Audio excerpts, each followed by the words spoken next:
सुरुवातीला यायला उशीर झाला त्याबद्दल दिलगिरी व्यक्त करतो। आज माझ्या सांगली मिरज कुपवाड या उद्याच्या महानगरपालिकेच्या निवडणुकीच्या निमित्तानं सगळ्या राज्यामध्ये एकंदरीत 29 महानगरपालिकेच्या निवडणुका लागलेल्या आहेत आणि त्याकरता मी आज आपल्याशी हितगुज साधण्याच्या करता खरं तर आपल्या सगळ्यांच्या समोर इथं उभा आहे। या सभेला उपस्थित असणारे आमचे सहकारी माजी मंत्री शिवाजीराव नाईक साहेब, माजी मंत्री ज्यांच्या बरोबर आम्ही लोकांनी काम केलं ते अजितराव घोरपडे सरकार, विद्यमान आमदार इद्रिस नायकवडी, माजी आमदार विलासराव जगताप, राजेंद्र अण्णा देशमुख,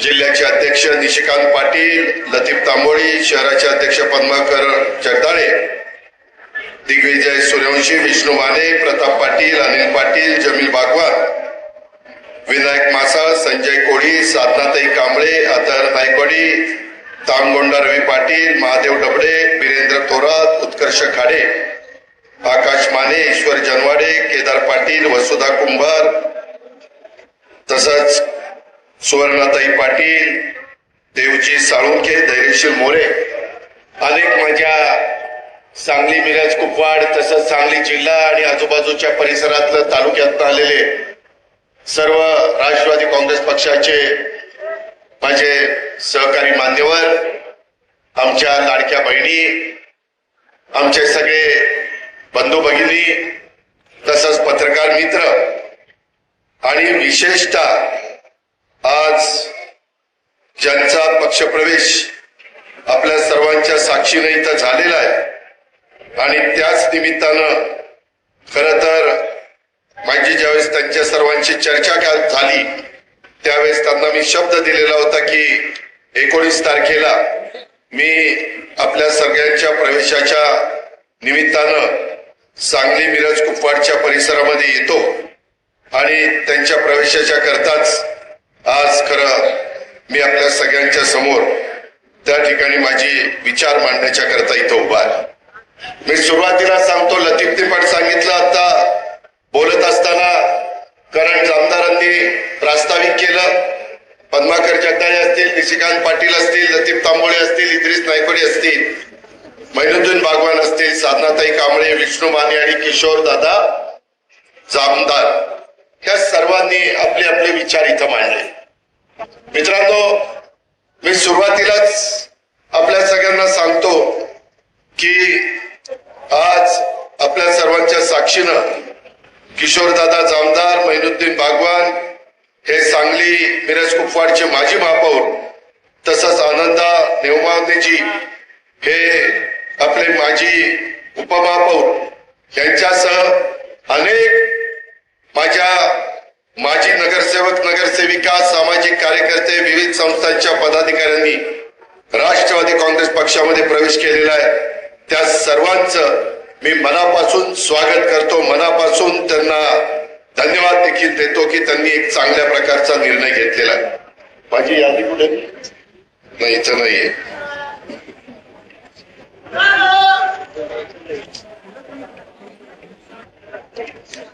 आज आपल्या सगळ्यांच्या साक्षीनं किशोरदादा जामदार आणि मैनुद्दीन बागवान या दोन्ही मान्यवरांना मी पक्षप्रवेशाचा जो आपला गमछा असतो तो टाकलेला आहे।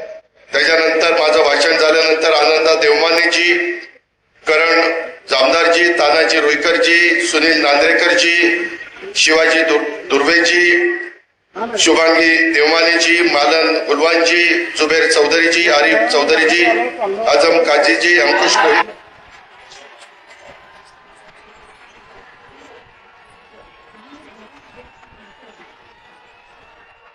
आजम काजीचे पार्टी राखी दिसत, अंकुश कोळेकरजी, शरद जाधवजी, संदीप अकिवाटेजी, चंद्रकांत हुरबानजी, शिशिर जाधवजी, शकील पिरजादेजी, रमजान सतारनेकरजी, जयश्री कोळेकरजी, विक्रम कोळेकरजी, ॲडव्होकेट बिल्किस बुजुर्ग शेखजी, प्रशांत चव्हाणजी, श्रीमती डॉक्टर नरगिस सय्यदजी, रेखा विवेक कांबळेजी, बिल्किस याच्यातले घेतले नव्हे आणि इतर अनेक मान्यवरांचा डबल रिपीट होते.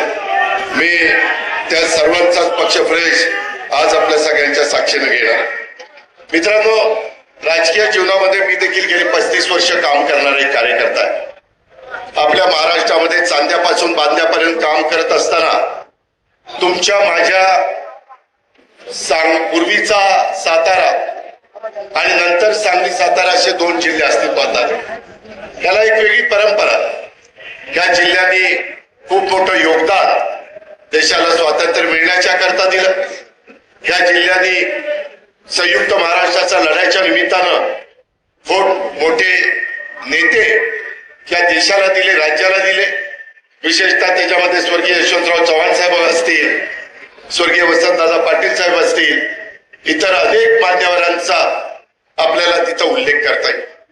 आणि ह्या सगळ्या मान्यवरांची सांगली अशी संपूर्ण देशामध्ये ह्या सांगलीची ओळख.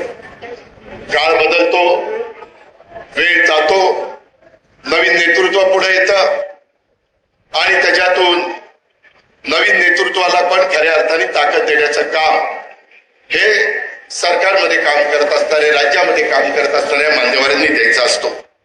मित्रांनो, मी या निवडणुकीच्या निमित्तानं महाराष्ट्रामध्ये सगळीकडे फिरतोय.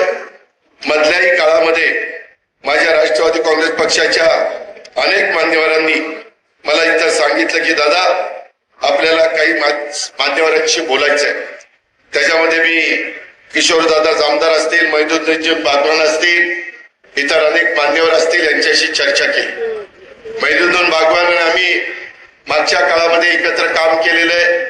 परंतु किशोरदादा जामदारांनी सांगितलं किंवा मी काँग्रेसच्या विचारधारेतनं पुढे आलेला कार्यकर्ता आहे. मी पण 91 साली खासदार झालो. माझी पण कोण पंजाब काँग्रेसच होती.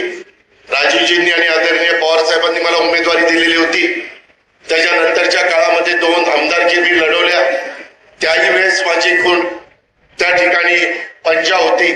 आणि 99ला राष्ट्रवादी काँग्रेस पक्षाची स्थापना ज्यावेळेस शिवाजी पार्कला झाली त्यावेळेस आम्ही असंख्य सहकाऱ्यांनी आदरणीय पवार साहेबांच्या नेतृत्वाखाली संगमाजी असतील, तारिक अनवरजी असतील, विजयसिंह मोहिते पाटील असतील, त्याच्यामध्ये मधुकरराव पिचड असतील, छगन भुजबळ असतील, प्रफुल्ल पटेल असतील, स्वर्गीय आर पाटील असतील, अशा अनेकांनी आम्ही त्याच्यामध्ये त्या पक्षामध्ये गेलो. आणि त्याच्यानंतर मागे वळून न बघता खऱ्या अर्थाने तुमच्या माझ्या महाराष्ट्राचा सर्वांगीण विकास झाला पाहिजे. शिवशाहू फुले आंबेडकरांची विचारधारा ही जातीय सलोखा निर्माण करून आपल्याला कशी पुढे नेता येईल. मी आल्यानंतर महाराजांच्या मूर्तीच्या पुढं तिथं नतमस्तक झालो. मित्रांनो, त्यांनी 1630 ते 1680 हा जो काळ जो आपण सगळ्यांनी पाहिला आणि त्याच्यामध्ये हिंदवी स्वराज्याची स्थापना करत असताना, रयतेचं राज्य निर्माण करत असताना 18 पगड जाती 12 बलुतेदारांना बरोबर घेऊन युगपुरुष छत्रपती शिवाजी महाराजांनी हिंदवी स्वराज्याची स्थापना केली. त्याच्यानंतरच्या काळामध्ये अनेक चढ उतार आपल्या महाराष्ट्राने पाहिले. आज आपण इथपर्यंत पोहोचलेलो आहे. आज देखील तरुण तरुणींचे प्रश्न आहेत, माझ्या कष्टकऱ्यांचे, माझ्या बळीराजाचे, माझ्या शेतकऱ्यांच्या. अचानक पाऊस पडल्यानंतर खूप मोठी समस्या त्यांच्या पुढे निर्माण होती. आपण मागच्या काळामध्ये अजितराव घोरपडेंना आठवत असेल, टेंबू, ताकारी, म्हैसा ह्याच्याबद्दल बरंच बोललं जात होतं. परंतु त्याला खऱ्या अर्थाने एक गती देण्याचं काम, कारण माझ्याकडं आणि अजित घोरपडेंच्याकडे पण हे डिपार्टमेंट काही वर्ष आम्ही सांभाळलं.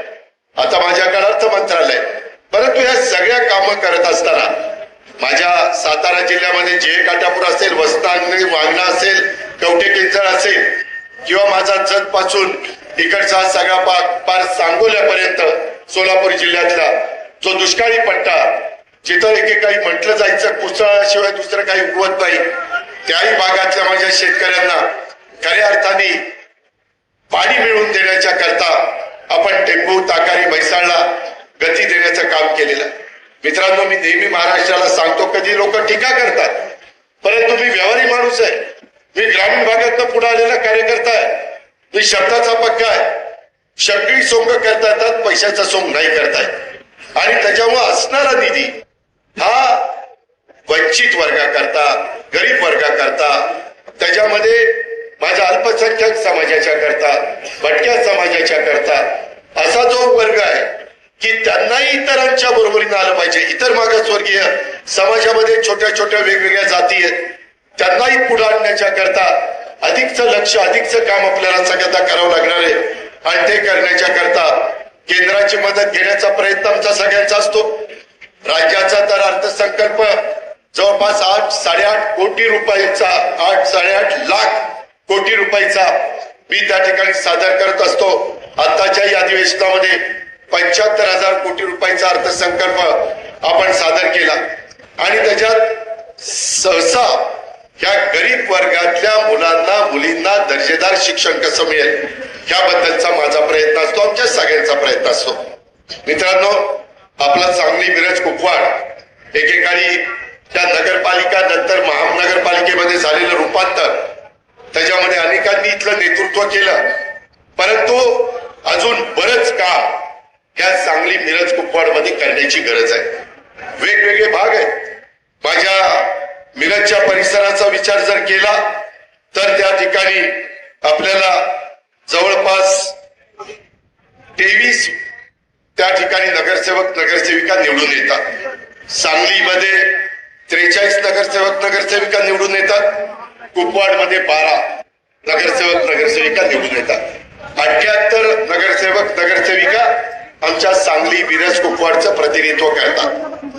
आज कुठली महानगरपालिका घ्या, मुंबई अपवाद आहे, त्याच्यामध्ये पुणे पिंपरी चिंचवड नवी मुंबई अपवाद आहे, कारण त्यांचं बजेट मोठं आहे, त्यांचं उत्पन्न मोठं आहे. परंतु या 29 पैकी या 4-5 जर सोडल्या तर बाकीच्या सगळ्या महानगरपालिकांना केंद्राचा निधी, इव्हन याही महानगरपालिकांना लागतो, राज्याचा निधी, त्याच्यामध्ये वर्ल्ड बँकेचा निधी, जायकाचा निधी, कमी व्याजामधनं जो निधी आज उपलब्ध होतो, जपानमधनं होतं, इतर वेगवेगळ्या वर्ल्ड बँकेकडनं होतो, तो आणल्याशिवाय ज्या प्रकारे लोकसंख्या वाढते त्याचा विचार केल्यानंतर एकट्या आपल्या स्वतःच्या उत्पन्नावर ती महानगरपालिका यशस्वी होऊ शकत नाही. आणि म्हणून अनेक मान्यवरांनी इथं बोलत असताना वेगवेगळे प्रश्न इथं मांडले. मी ते टिप्पण करत होतो. त्यांचं भाषण सर्वांचं बारकाईने ऐकत होतो. 1998 साली मला आठवतंय, मी देखील त्यावेळेस लोकप्रतिनिधी म्हणून काम करत होतो. त्यावेळेस सांगली मिरज कुपवाड या 3 शहराची मिळून महानगरपालिका स्थापन करण्यात आली. आता जवळपास 27 वर्ष झाली. काळ वेळ गुन्हा करता थांबत नसतो. प्रत्येक दिवस गेल्यानंतर पुढचा दिवस उगवत असतो. परंतु आज या महानगरपालिकेचं 118 चौरस किलोमीटरचं क्षेत्रफळ आहे. इथं शेतीचा एरिया आहे. इथं कृष्णा त्या ठिकाणी नदीची जाते, त्याच्या संदर्भातले पण काही प्रश्न इथं निर्माण झालेले. आणि ह्या नदीचं बॅकवॉटर आल्यानंतर अलमट्टी धरण ज्यावेळेस तिथले दरवाजे बंद केले जातात त्यावेळेस आपलं शहर पाण्यामय त्या ठिकाणी होतं. त्याबद्दलचे काही प्रश्न आपल्या सगळ्यांच्या समोर आहेत. औद्योगिकरणासाठी आवश्यक अशा मेट्रो सिटीची सुविधा निर्माण करण्याची या शहराला आवश्यकता आहे. आम्ही मुंबई, त्याच्यानंतर नवी मुंबई, नंतर पुणे, नागपूर, पिंपरी चिंचवड ह्या महानगरपालिकेमध्ये मेट्रो केलेलं आहे. आम्हाला टप्प्याटप्प्याने ठाणे आणि जिथं नागरीकरण मोठ्या प्रमाणात झालं, जिथं पब्लिक सर्व्हिस ट्रान्सपोर्ट चांगल्या पद्धतीने देण्याची गरज आहे तिथंही मेट्रो करायची. केंद्राचे 20%, राज्याचे 20%, 10% त्या संस्थेचे आणि 50% वित्तीय संस्थेकडचे, असे करून आपण तो प्रोजेक्ट पूर्ण करत असतो. सातत्याने आज जवळपास आम्ही प्रत्येक जिल्ह्यामध्ये विमानतळ करण्याचा प्रयत्न करतो. मी आता बीडचा पालकमंत्री आहे. मी बीडला पण आता विमानतळाचं काम सर्वेचं सुरू केलेलं आहे. पुण्याचा पण डबल धावपट्टी असणारा विमानतळ त्याची आता जागा ऍक्वायर करण्याचं काम चाललेलं आहे. गडचिरोलीला देखील आपण आता विमानतळ करतोय. इतर विमानतळाची लांबी वाढवतोय. मध्ये आपण कोल्हापूरची वाढवली. पण सांगलीकरांनो, मिरजकरांनो, कुपवाडकरांनो, जर उद्याच्याला आपल्याकडे मोठ्या प्रमाणावर इंडस्ट्री यावी असं वाटत असेल तर हे जे उद्योगपती आहेत या सगळ्यांच्याकडे विमान आहे. ते असं सकाळी तिथं विमानतळावर उतरून दिवसभर त्यांच्या फॅक्टरीचं काम करून रात्री परत येण्याचा प्रयत्न करत असतात आणि म्हणून त्यांना धावपट्टी किंवा विमानतळ लागतं. रिलायन्स जामनगरला एवढा मोठा प्रोजेक्ट आहे, हजारो कोटी रुपयाची उलाढाल आहे. धीरूभाई अंबानी, आताचे आनंद अंबानी, या सगळ्यांची, मुकेश अंबानी.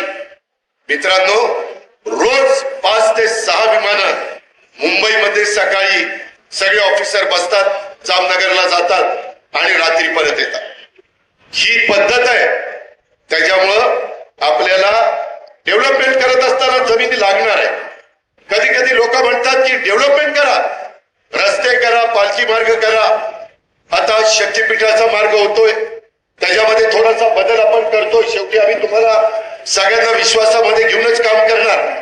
कुठलंही काम करताना जनतेचा रोष आम्ही घेणार नाही, कारण जनता जनार्दन सर्वस्व असते. जनतेला विश्वासामध्ये घेऊन त्यांना 4पट किंमत देऊन उद्याच्याला त्या रकमेतनं त्यांचे पुढं संसार चालला पाहिजे, पुढच्या पिढीला पण काही राहिलं पाहिजे. त्या पद्धतीनं आम्ही ही सगळी कामं करतोय. आणि म्हणून मित्रांनो, मी शेतकऱ्यांचा प्रतिनिधी म्हणून तिथं आहे. मी तुमचा सहकारी म्हणून आज राज्य मंत्रिमंडळामध्ये काम करतोय. तुम्ही काळजी करू नका. आज मी जाणीवपूर्वक आमच्या सर्व मान्यवरांच्या प्रवेशाच्या करता, किशोरदादांच्या किंवा मैनुद्दीन आणि बाकीच्या सगळ्या सहकार्याच्या प्रवेशाच्या करता आलो. शेवटी जीवाभावाची माणसं आहे. त्यांनी अनेक वर्ष काम केलेलं आहे, अनेक चढ उतार बघितलेले. इथं बाकीचे पण माझे महापौर बसलेले. शेवटी जागा मर्यादित असतात. 100% सगळ्यांना आम्ही नगरसेवक नगरसेविका करू शकत नाही. परंतु काही नवे चेहरे, काही अनुभवी, काही मधल्या वयातले, असं करून त्या शहरामध्ये सर्वांगीण विकास कसा करता येईल अशा पद्धतीचा प्रयत्न हा आमचा सगळ्यांचा असतो. मी यांच्याशी बरीच चर्चा केली. बरेच प्रश्न आहेत. जसं या इथं विमानतळाचा मी प्रश्न मांडला. शहरात येणाऱ्या सर्व रस्त्यांचं सौपदरीकरण झालं पाहिजे. आता ईव्ही कार निघालेले आहेत, त्याच्यामध्ये चार्ज केली तर गाडी 350-400 किलोमीटर चालते. किमती कमी व्हायला लागलेल्या. त्याची ऑटो इंडस्ट्री आपल्या महाराष्ट्रात मोठ्या प्रमाणावर आहे. लोकांचं राहणीमान बदलत आहे, बँका लोन देत आहेत. त्यामुळं मित्रांनो, आपल्याला रस्ते आता चौपदरी केल्याशिवाय गत्यंतर नाही. मी पिंपरी चिंचवड मध्ये, मी सांगली, मिरज, कुपवाड मी तुम्हाला ज्यावेळेस सांगतोय त्यावेळेस मी माझ्या पिंपरी चिंचवड महानगरपालिका 25 वर्ष माझ्याकडे होती. तिथं पूर्वी अनेक गावं एकत्र करून नगरपालिका झाली आणि नंतर महानगरपालिकेत जसं तुमचं सांगली, मिरज, कुपवाड महानगरपालिकेत रूपांतर झालं, तेच गत पिंपरी चिंचवडची. तिथं इंडस्ट्री आली, त्याच्यामुळे ते मोठ्या प्रमाणावर वाढलं. पिंपरी चिंचवड पुणे आणि मुंबईच्या मध्ये आहे, त्याच्यामुळे त्यांना अनेक प्रकारच्या सुविधा मिळाल्या.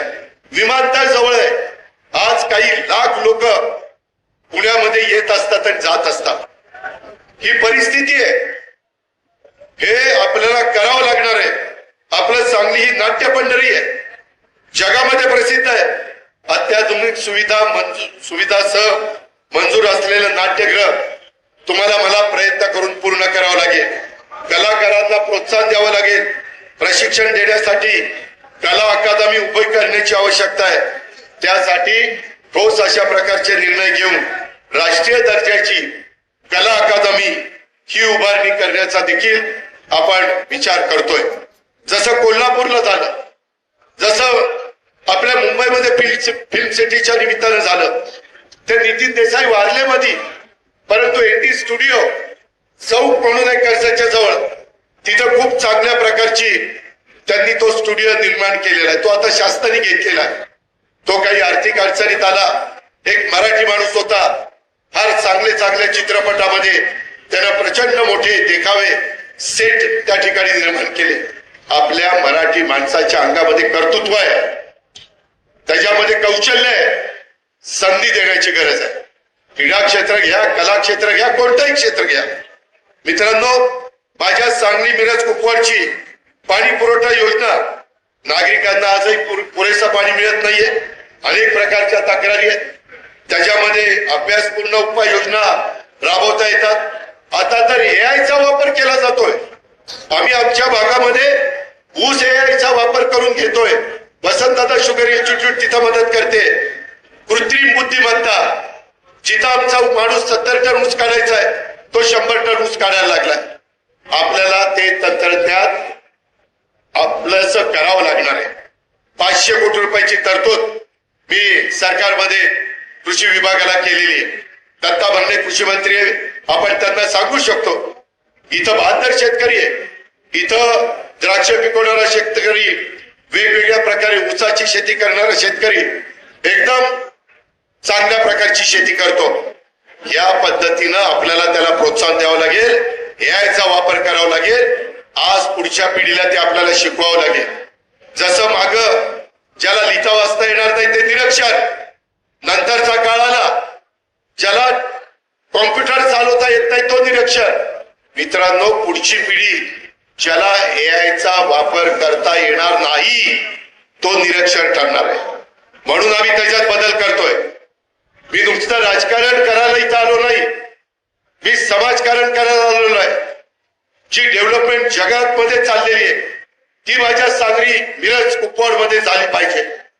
त्याच्यात या सगळ्यांचं सहकार्य घेऊन मी तुम्हाला केंद्र सरकार, राज्य सरकारमध्ये ज्या तुमचे प्रकल्प असतील त्याला पाठपुरावा करायचा प्रयत्न करीन, त्याबद्दल काळजी करू नका. इथं मगाशी बोलत असताना 156 कोटीचा प्रस्ताव हा हजरत खाजा शमना मीरा साहेब दर्गा ह्याच्याबद्दल मागे महिंदुद्दीनने माझ्याकडे पाठपुरावा केलेला होता. मी नवाब मलिक तेव्हा त्या खात्याचे मंत्री होते, मीटिंग घेतलेली होती. बजेटमध्ये त्याला मी मान्यता दिली, परंतु त्याच्यानंतर काही राजकीय समीकरणं बदलली. मित्रांनो, जसं महिंदुद्दीन म्हणत होता, सगळ्या गोष्टी शुक्रवार शुक्रवार शुक्रवार अशा चालू झालेल्या आहेत. तसं योग आहे की मी तुमच्या समोर बोलतोय. राज्याचा अर्थमंत्री पद माझ्याकडे आता अल्पसंख्याक, अवकाफ आणि क्रीडा ही पण खाती कालच माझ्याकडे आलेली. त्याच्यामुळं इथं मधल्या काळात जे काही बुलंद दरवाजा, इथं 1.5 कोटी, दर्गा कमान रस्ता 2.5 कोटी, तीर्थक्षेत्राच्या विकासासाठी टप्प्याटप्प्याने निधी देण्याच्या संदर्भामध्ये आता 156 कोटी एकदम दिले तर एकदम काम होणार नाही, परंतु जसं जसं काम होईल त्याच्यामध्ये निधी वाचून काम थांबलंय अशा प्रकारची वेळ आपण तिथे येऊन देणार नाही. कारण हे सगळे विभाग हे राष्ट्रवादी काँग्रेसशी संबंधित आहेत आणि सुदैवाने मी राष्ट्रवादी काँग्रेस पक्षाचा प्रमुख आहे आणि आपल्याला सगळ्यांना बरोबर घेऊन जायचं आहे. त्याच्यामध्ये मला मताचं राजकारण करायचं नाही. मला जातीमध्ये धर्मामध्ये तेढ निर्माण करून त्याच्यामध्ये राजकीय पोळी भाजून घ्यायची नाही. सत्ता येत असते, सत्ता जात असते. मित्रांनो, शेवटी माणुसकी महत्वाची असते. शेवटी इथं प्रत्येक माणसाला जन्माला आल्यानंतर गाळाने नियतीने बोलवल्यानंतर जायचंच आहे. कोण इथं कायमचा थांबायला आलेलं नाहीये. जाताना प्रत्येकाला स्मशानभूमीची किंवा दफनभूमीची गरज आहे. त्या गरजा आपल्याला भागवाव्या लागतील. लोकसंख्या वाढतीये, त्या प्रकारे आपल्याला सुविधा द्याव्या लागतील. घनकचऱ्याचा यक्ष प्रश्न आहे, नद्यांचं प्रदूषण होत आहे आणि उद्यान असतील, क्रीडांगण असतील, भाजी मंडई असेल, वेगवेगळ्या पद्धतीनं आता मी सगळं बघत असताना मला त्याच्यामध्ये आमचे विष्णू महादे हे दाखवत होते की दादा मी काय काय त्या ठिकाणी केलेलं आहे. अशा पद्धतीनं आपल्याला सर्वच्या सर्व प्रभागामध्ये 20 प्रभागामध्ये या सगळ्या गोष्टी कराव्या लागणार आहेत. त्याच्याकरता माझ्याकडे अनुभव आहे. मी काहीतरी नवीन तुम्हाला सांगतोय असं लाडक्या बहिणींनो अजिबात समजू नका. आम्ही महिलांना पण मान सन्मान प्रतिष्ठा प्राप्त करून देतोय. त्याही स्वतःच्या पायावर उभं राहायला पाहिजे, त्यांनाही सुरक्षितता वाटली पाहिजे, कायदा सुव्यवस्था तिथं चांगली असली पाहिजे. या पद्धतीचं काम आपण या सगळ्या मान्यवरांना घेऊन तिथं करूया. हे करत असताना मी पाणी पुरवठा योजनेचे पण नवीन जी टेक्नॉलॉजी जी आलेली आहे त्याचा वापर करून आपल्याला त्याच्यात सुधारणा करता येतात. त्यामध्ये गुंठेवारी तिन्ही शहराचा विस्तार वेगाने होतोय. याचा विचार करून ड्रेनेज योजनेला गती द्यावी लागणार आहे. गुंठेवारी भागात सोयी सुविधा, रस्ते, गटार, अंडरग्राउंड, सांडपाणी, स्ट्रॉंग वॉटर हे प्रश्न आपल्याला मार्गी लावावे लागतील. काही ठिकाणी पार्किंगची व्यवस्था ही आता प्रश्न यक्ष निर्माण झालेला आहे. कारण लोक नवीन नवीन इमारती बांधतायत, टॉवर होत आहेत. सांगलीमध्ये जास्तीत जास्त 70 फूट किती मजली इमारतीला परवानगी आहे? 27 मजली. 27 मजली बरं, 23-27 जे काही असेल. पूर्वी काही वर्षापूर्वी कोणी सांगितलं असेल की पुढे सांगलीला 23 आणि 27 मजलीची परवानगी लोकांनी वेड्यात काढलं असतं. परंतु लोकसंख्या वाढतीये, जागा आहे तेवढीच आहे, त्याच्यामुळे आपण व्हर्टिकल चाललेलो आहे. मुंबईमध्ये तर 70 मजली, 100 मजली इमारती व्हायला लागलेल्या आहेत. हे केल्याशिवाय गत्यंतर नाही. परंतु हे करताना पर्यावरणाचा विचार करावा लागणार. एन्व्हायरमेंटचा विचार नाही केला तर पुढची पिढी तुम्हाला मला माफ करणार नाही. आणि म्हणून मित्रांनो, मी फार बारकाईनं या सगळ्या प्रश्नाच्या संदर्भामध्ये या सगळ्या मान्यवरांशी मदत चर्चा केलेली आहे. किशोर दादा जामदार आणि महिनुद्दीन आणि बाकीचे सगळे, त्याच्यामध्ये निशिकांत पाटील होते, इद्रिस नायकवाडी होते, आमचे पद्माकर जगदाळे होते, इतर पण मान्यवर होते, दिग्विजय होता, असे अनेक जण बसून आम्ही चर्चा केली. मी शब्दाचा पक्का आहे. मी तुमच्यावर, या सर्वांच्यावर आगीतनं उठलोय, फुफुटात पडलोय अशी वेळ येऊन देणार नाही. मी त्याच्यामध्ये मलाही कळतंय जादूची कांडी असल्यासारखं एकदम सगळं आलबेल होणार नाही. परंतु त्या रस्त्याने शिवशाहू फुले आंबेडकरांच्या विचारधारेनं तुम्ही आतापर्यंत वेगवेगळ्या मान्यवरांना संधी देऊन बघितलं. राष्ट्रवादीचे पण महिनुद्दीन आणि दिग्विजय काही काळाकरता इथं महापौर होऊन गेले, आमचे किशोरदादा पण होऊन गेले, इतर पण काही मान्यवर होऊन गेले. परंतु मित्रांनो, नेतृत्वाला विजन असलं पाहिजे, कामाची आवड असली पाहिजे. सांगली मिरज कुपवाडकरांनो, मी आज, मला पहिल्यापासून सवय लागलेली आहे, मी सकाळी 6ला उठून कामाला सुरुवात करतो. तुम्ही केव्हाही बघा, बारामतीमध्ये असू द्यात, पुण्यात असू द्यात, पिंपरी चिंचवडला असू द्यात, कुठल्याही भागामध्ये मला पाणी करायचे असेल तर मी अधिकाऱ्यांना सांगतो सकाळी 6ला येऊया. आता 6ला अंधार असतो, त्याच्यामुळे आता जरा 6:30ला जातो. पण दिवस उजाड जरा दिसायला लागलं की कामं लवकर होतात, रस्ते मोकळे असतात, पाणी नीट करता येते, कुणी गर्दी करत नाही, लोकांची गैरसोय होत नाही. माझ्या गेल्यामुळे ट्रॅफिक जाम होत नाही, कारण आमच्या बरोबर झेड कॅटेगरी असल्यामुळे सिक्युरिटी असते. माझा हा प्रयत्न असतो, आपण लोकांचे प्रश्न सोडवत असताना जी सर्वसामान्य जनता आहे त्यांना कुणाला त्रास होता कामा नये, या पद्धतीचा कटाक्षाने प्रयत्न माझ्यासारख्या कार्यकर्त्याचा असतो. आणि मला कामाचा उत्साह आहे, मला त्याच्यातला एक आनंद मिळतो. आणि मलाही माहितीये मी ताम्रपट घेऊन जन्माला आलेलो नाही. सत्ता येत असते, सत्ता जात असते, पण ज्यावेळेस आपण सरकारमध्ये असतो त्यावेळेस तिथं प्रत्येक मिनिट ना मिनिट, प्रत्येक तास ना तास महत्वाचा असतो. आणि त्याच्यातून आपण त्या शहराच्या सर्वांगीण विकासाच्या करता काय काय करू शकतो. आता पंतप्रधान आवास योजना आहे, इकॉनॉमी विकर सेक्शनच्या करता चांगल्या प्रकारच्या योजना आहेत. जिथं स्लम आहे, झोपडपट्टी, तिथं एक्सआरएच्या योजना राबवता येतात. म्हाडाच्या चांगल्या प्रकारच्या योजना आहेत, त्या आपल्याला तिथं राबवून त्याच्यामध्ये मदत करता येते. आम्ही अनेक जे काही नियम आहेत त्याच्यामध्ये शिथिलता आणण्याचा प्रयत्न केलेला आहे. त्याच्यातून लोकांना कसा कमी त्रास होईल अशा प्रकारचा प्रयत्न आज पक्षप्रवेश करत असणाऱ्या सगळ्या मान्यवरांनी ही गोष्ट लक्षामध्ये घ्यावी आणि आपण पण त्यांचे समर्थक म्हणून मोठ्या संख्येने आलेला आहे। या निमित्तानं मी आपल्याही सर्वांचं मनापासून त्या ठिकाणी स्वागत करतो। तरुणांच्या हाताला रोजगार मिळण्याच्या करता उद्योगधंद्यांना प्रोत्साहन दिल्याशिवाय, त्यांना सवलती दिल्याशिवाय, त्याच्यामध्ये अनेक आपली महामंडळ आहेत, बार्टी आहे, आरटी आहे, मारटी आहे, त्याच्यामध्ये आपलं सारथी आहे, महाज्योती आहे, अमृत आहे, अशा अनेक संस्था आम्ही काढलेल्या आहेत। त्या घटकातल्या गरीब वर्गाला कसं आपल्याला 5 वर्षाच्या करता त्यांनी काढलेले कर्ज त्याचं व्याज राज्य सरकारने भरायचं आणि त्यांनी त्याच्यातनं स्वतः एक चांगला छोटा मोठा उद्योग सुरू करायचा, ही त्याच्या पाठीमागची आमची कल्पना आहे। अशा खूप योजना केंद्र सरकारच्या आहेत, राज्य सरकारच्या आहेत, त्या योजना करण्याचं काम आपण करू। सांगली मिरज कुपवाडकरांनो, मी कामाचा दर्जा कटाक्षाने चांगला ठेवतो, त्याच्यामध्ये मी अजिबात हायगाय करत नाही।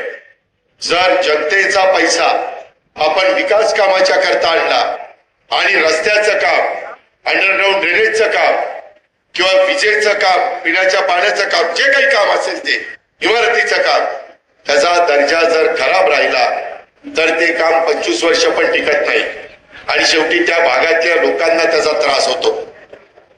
तुम्ही बघा, पूर्वीच्या काळामध्ये झालेली कामं, मी ब्रिटिशांचं कौतुक करत नाही, पण त्यांच्या काळामध्ये झालेले, आता तुमचा इथला पूल ब्रिटिशांच्या काळात झाला, ते आपला कुठला तो पूल पूल, मला त्याचे पूर्वीचा रेकॉर्ड कुणीतरी फोटो बिटो दाखवले होते परवा, 100 वर्ष होऊन गेली।